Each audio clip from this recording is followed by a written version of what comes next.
Question number 2, Scott Simpson.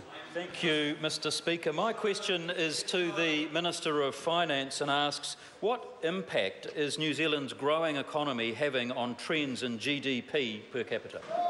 Mr Speaker. The Honourable Bill English. Mr Speaker, Statistics New Zealand figures show that the per capita measure that's been discussed much in the House here, real gross domestic product per capita, has increased by 4.2% in the past 3 years, which is pretty good given it's been a time of rapid population growth. Since 2011, real GDP per capita has increased by 8.2%. So it's simply wrong for any number of commentators or members of the House to say that per capita incomes are not rising. Supplementary question, Scott Simpson. To the Minister, what other measures of per capita income growth confirm that the benefits of a growing economy are being passed through to hard-working New Zealanders like those living in the Coromandel electorate?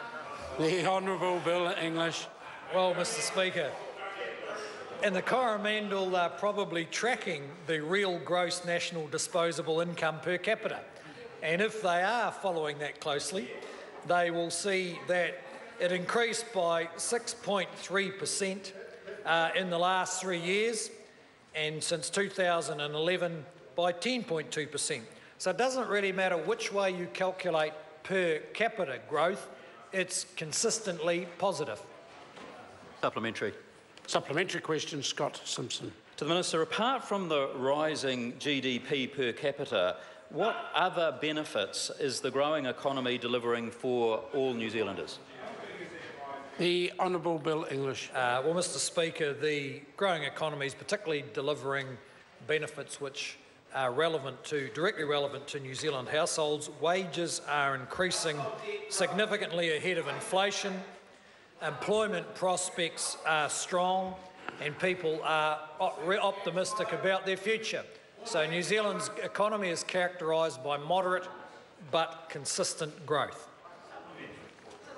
Supplementary question, Grant Robertson. Can the Minister confirm that real GNDI on an annual average was 0.5%, half of 1%? And can he understand why New Zealanders are living in the here and now rather than on his trend might feel that they're just running hard to stand still? The Honourable Bill English. Well, Mr Speaker, as I've pointed out, I think any number of times, you will find periods of a quarter, that is 3 months of a year, the odd time, an annual average, where the number is maybe negative or maybe at a small degree positive.